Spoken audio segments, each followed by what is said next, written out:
اور وہ افورڈ کر سکتا ہو تو ان پیسوں میں ایک اٹینڈنٹ اپنے لیے ہر صورت میں میل نرس رکھ لے. چونکہ دوسری بیوی، مرد کو اٹھانا واش روم لے جانا آسان کام نہیں ہوتا، اور اللہ نہ کرے اسے کپڑے گندے ہوتے ہوں، پیمپر لگانا یہ بیوی کے لیے بہت مشکل ہو جاتا. ظاہر ہے تھوڑا اگر محبت ہوگی تو کر لے گی، ورنہ گھن بھی آتی ہے.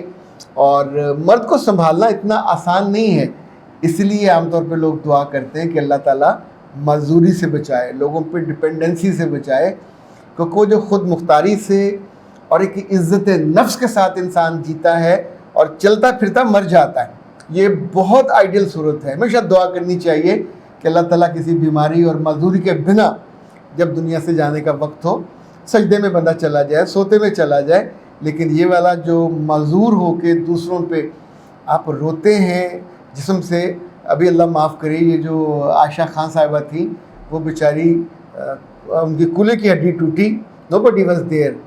یعنی جو پیسے تھے انہوں نے گھر ایک بیٹے کو دے دیا 4 کنال کا، دوسرے کو 2 کنال کا، بڑی گاڑی ان کے پاس تھی، لیکن آخر میں تو اس فلیٹ میں nobody was there.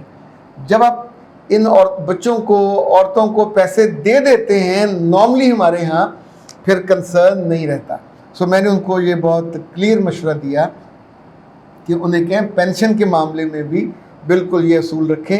یعنی پہلی عورت اور ان کے بچے، ان کی بے وفائی اور ان کی جو خود سری ہے وہ واضح ہو گئی ہے، تو لیٹ دم لیو. وہ گھر ان کے پاس ہے، گاڑیاں ان کے پاس تھیں، بیچ لیں، پیسے ان کے پاس ہی ہوں گے نا.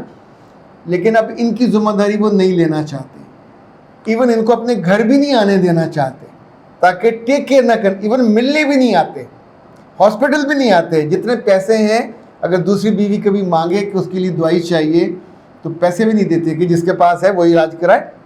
آپ اندازہ کیجئے یہ بے رخی کا عالم ہو تو رشتوں پہ اعتبار اٹھے نہ تو کیا ہو. لیکن اس میں بہت زیادہ غلطی ان صاحب کی ہے، انہوں نے اپنی اس بیوی اور بچوں کو ان کی خود سری کو دیکھتے ہوئے اس کی حد روک نہیں لگائی، اور اب آخر میں وہ ان پہ حملہ آور ہوئے ہیں. انسان پہ جو یہ وقت آتا ہے نا، اس کا اتنا دکھ ہوتا ہے، چھت پہ دیوار گرنے جیسا دکھ ہوتا ہے. اور آپ سوچئے کہ ان کی بہن مجبور ہو کے آئیں کہ دوسری سے اب افورڈ نہیں ہو رہا ہوگا، اخراجات اس کے، میڈیسن اتنی زیادہ مہنگی آتی ہے، تھیراپی ہوگی وغیرہ وغیرہ. بہت سی عورتیں صرف اچھے دنوں کے رشتے ہوتی ہیں، بہت بری بات ہے. وفات آپ کو، جس مرد کو آپ نے ساری عمر کھایا ہو، چوسا ہو، اس کے نچوڑا ہو لیمو کی طرح، اس کی دولت پہ آپ نے بے بہا فیض پایا ہو. ابھی ظاہر ہے آخر میں وہ ریٹائر ہونے والا بھی ہوگا تو 20ویں گریڈ میں تو کم از کم ہوگا، پینشن بھی اچھی ہوگی. تو ہر صورت میں ایسے مرد کو یا ایسی عورت کو اللہ نہ کرے، کیونکہ دونوں میں سے جو بھی بیمار ہوگا انہیں ایک بڑا میجر حصہ اپنے لیے رکھنا چاہیے. جان ہے تو جان ہے، اپنے علاج میں میڈیسن چاہیے. جب بیمار ہو تو آپ کو فروٹ زیادہ چاہیے ہوتا ہے، آپ کو سپلیمنٹ زیادہ چاہیے ہوتے ہیں، آپ کو اپنا اٹینڈنٹ چاہیے ہوگا. اسی طور پہ آپ کے جو مستقل ایک پیڈز کا خرچہ بڑھ جاتا ہے، بڑے پیڈز کا، تو اچھے خاصے وہ مہنگے ہوتے ہیں. اپنے بارے میں کبھی نہ کھانے کا، نہ میڈیسن کا، اور نہ کیئر کا، یعنی جو تھیراپیز کرنی ہے ان پہ خرچ آئے گا تو کرانی چاہیے. جو نہیں کراتے پھر ظاہر ہے زیادہ معذوری آ جاتی ہے. جب جسم میں ایک دفعہ 1-2 بیماریاں حملہ کر دیتی ہیں تو دھیرے دھیرے باقی جو جسم کے حصے ہیں وہ ہتھیار ڈالتے جاتے ہیں. مطلب یہ ایک بیماری جب دل کا دروازہ کھول کے اٹیک کر دیتی ہے تو پھر اسی فوج کے مختلف، کوئی گردوں پہ، کوئی مثانے پہ، کوئی آپ کے ذہن پہ، کوئی یادداشت پہ، کوئی آپ کی توانائی پہ کہیں نہ کہیں حملہ آور وہ ہوتے ہیں. اور اس کا پھر مقابلہ عام طور پہ مضبوط شخصیت کے ساتھ، اللہ سے دعا کے ساتھ اپنی پراپر کیئر، پراپر فیڈ کے ساتھ. اب ایک آدھ ڈاکٹر انہیں ریگولر چاہیے جو ان کو گھر وزٹ کرتا رہے. ظاہر ہے اس کی مہینے میں 2-4 دفعہ بھی کرے گا تو 5-10 ہزار تو اس کی فیس بھی ہوگی. تو اس لیے کبھی اپنی پینشن کو بھی دوسروں میں عقل مندی کے ساتھ بانٹیں. کم عقلی کے ساتھ یا جذباتی یا کسی کے پریشر میں آ کے آپ اگر بانٹ دیں گے تو آپ یہ سوچئے گا کہ خود معذوری اب ساتھ مجبوری بھی جڑ جائے گی تو زندگی بہت مشکل ہو جائے گی.